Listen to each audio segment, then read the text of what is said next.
If you're a fan of classic literature, then you need to hear this. This is the second video in our series on Pride and Prejudice by Jane Austen. Don't forget to subscribe to our channel and hit the like button if you enjoy the content. The arrival of the charming and wealthy Mr. Bingley at Netherfield Park caused quite a stir in the Bennet household. Mrs. Bennet, eager to see one of her daughters married well, saw Mr. Bingley as a prime target. When Mr. Bingley took an immediate liking to the lovely and gentle Jane Bennet, her hopes soared. An invitation to Netherfield for Jane solidified her ambitions. Jane, ever so proper, was to ride on horseback.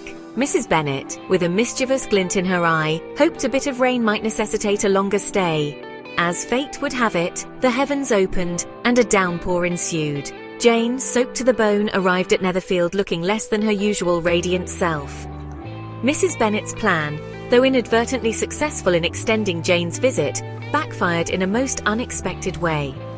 The chill settled into Jane's delicate constitution, and she found herself confined to her bed with a nasty cold. News of Jane's illness reached Longbourn, causing great concern for her family. Elizabeth, Jane's closest confidant and fiercest protector, refused to sit idly by. Ignoring the protests of her mother, who saw this as an inconvenience, Elizabeth decided to walk to Netherfield. The journey was long, and the muddy paths did little to improve her appearance. But Elizabeth, her mind set on her sister's well-being, cared little for appearances. Her arrival at Netherfield, dishevelled and breathless, was met with surprise. Mr. Bingley, ever the solicitous host, rushed to accommodate her. His concern for Jane was evident. However, it was the arrival of Mr. Darcy, Mr. Bingley's proud and aloof companion, that truly captured Elizabeth's attention. His eyes, dark and unreadable, seemed to assess her with a mixture of amusement and disdain.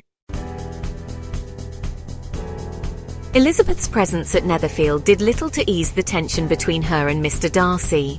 Their conversations, laced with wit and veiled barbs, revealed a clash of personalities. Elizabeth, quick to judge and even quicker to mock, found Mr. Darcy's aloof demeanour and haughty pronouncements insufferable. He in turn seemed to find her lively spirit and sharp tongue rather intriguing, though he'd never admit it. While Elizabeth sparred with Mr. Darcy, Jane's condition slowly improved under her watchful care. Mr. Bingley, ever attentive, hovered nearby, eager to offer any comfort he could.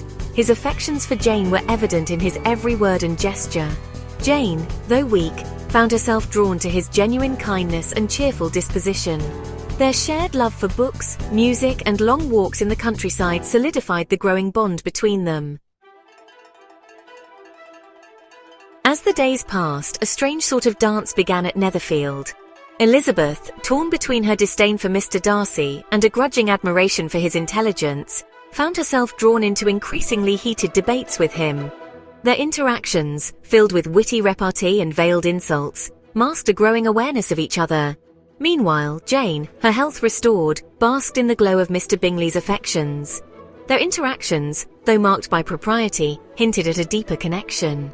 Excitement filled the air as preparations for the upcoming Netherfield ball commenced. Guests from far and wide were invited to this grand affair. The Bennet sisters, their hearts aflutter with a mixture of hope and trepidation, found themselves on the cusp of a new chapter. The grand ballroom at Netherfield awaited, promising a night of music, dancing, and perhaps the blossoming of love. If you enjoyed this episode, don't forget to subscribe to our channel and hit the like button. Stay tuned for the next episode, where the elegance and drama of the Netherfield ball will unfold.